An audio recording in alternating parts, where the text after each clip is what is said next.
Royal Challengers Bengaluru IPL 2025లో చరిత్ర సృష్టించింది. June 3, 2025న Narendra Modi స్టేడియంలో జరిగిన ఫైనల్లో పంజాబ్ కింగ్స్ ను 6 పరుగుల తేడాతో ఓడించి 18 ఏళ్ల నిరీక్షణ తర్వాత తమ తొలి ఐపీఎల్ టైటిల్ ను గెలుచుకుంది.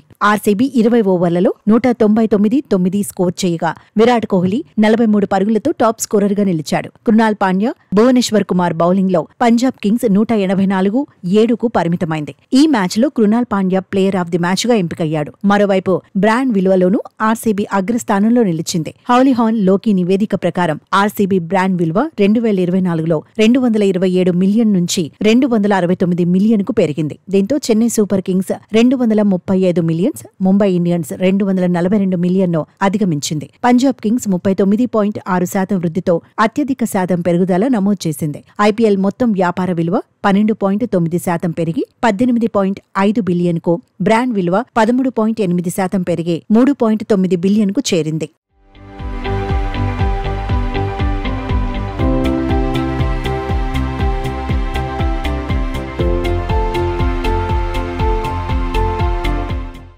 ఇదిలా ఉంటే ఫైనల్ మ్యాచ్ వీక్షణలో కొత్త రికార్డు సృష్టించింది. జియో హాట్స్టార్ లో 67.8 కోట్ల మంది వీక్షించగా మొత్తం 31.7 బిలియన్ నిమిషాల వాచ్ టైం నమోదై టీ20 క్రికెట్ చరిత్రలో అత్యధిక వీక్షణలు సాధించిన మ్యాచ్ గా నిలిచింది. టీవీలో 169 మిలియన్ వీక్షకులు, 15 బిలియన్ నిమిషాల వాచ్ టైం, డిజిటల్లో 892 మిలియన్ వ్యూస్ తో 16.74 బిలియన్ నిమిషాల వాచ్ టైం రికార్డైంది. ఆర్సీబీ విజయంలో విరాట్ కోహ్లీ పాత్ర కీలకం. 18 ఏళ్లుగా ఆర్సీబీకి విధేయంగా ఆడిన కోహ్లీ 2025 సీజన్లో 657 పరుగులతో 54.75 సగటుతో 3వ అత్యధిక స్కోరర్గా నిలిచాడు. ఈ విజయాన్ని అతను తన కెరియర్లో అత్యుత్తమ క్షణాల్లో ఒకటిగా అభివర్ణించాడు. ఆర్సీబీ అభిమానులకు ఈ టైటిల్ ఒక భావోద్వేగ క్షణం. దీనిని ఈ సాలా కప్ నమ్దే అనే నినాదంతో జరుపుకున్నారు. ఈ ఏడాది 2028 వరకు టైటిల్ స్పాన్సర్షిప్ ఒప్పందం ద్వారా బీసీసీఐకి 2,500 కోట్లు, 4 అసోసియేట్ స్పాన్సర్షిప్ల ద్వారా 1,485 కోట్ల ఆదాయం వచ్చింది. గతంలో కంటే ఇది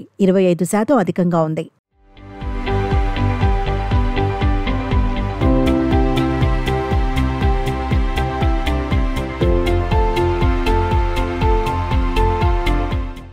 పద్దెనిమిదేళ్ల తర్వాత కప్పు గెలిచిన ఆనందం ఆర్సీబీ అభిమానులకు ఎక్కువ కాలం నిలవలేదు. బెంగళూరులో ఆర్సీబీ విజయోత్సవాల సందర్భంగా జరిగిన తొక్కిసలాటలో 11 మంది మరణించడంతో పాటు 33 మంది గాయపడటంతో తీవ్ర విషాదం నెలకొంది. ఈ సంఘటన చిన్నస్వామి స్టేడియం వెలుపల అభిమానులు పెద్ద సంఖ్యలో గుమిగూడటంతో తొక్కిసలాట జరిగింది. పోలీసులు తొందరపాటుతో అన్ని రోడ్లను మూసివేశారని, ఇది తొక్కిసలాటకు దారితీసిందని కొందరు చెబుతున్నారు. ఈ సంఘటనపై బెంగళూరు పోలీసులు, కర్ణాటక ప్రభుత్వం విచారం వ్యక్తం చేశాయి. ముఖ్యమంత్రి సిద్ధరామయ్య ఈ సంఘటనపై న్యాయ విచారణకు ఆదేశించారు. దీంతో ఆర్సీబీ సంబరాలు విషాదంతో ముగిశాయి.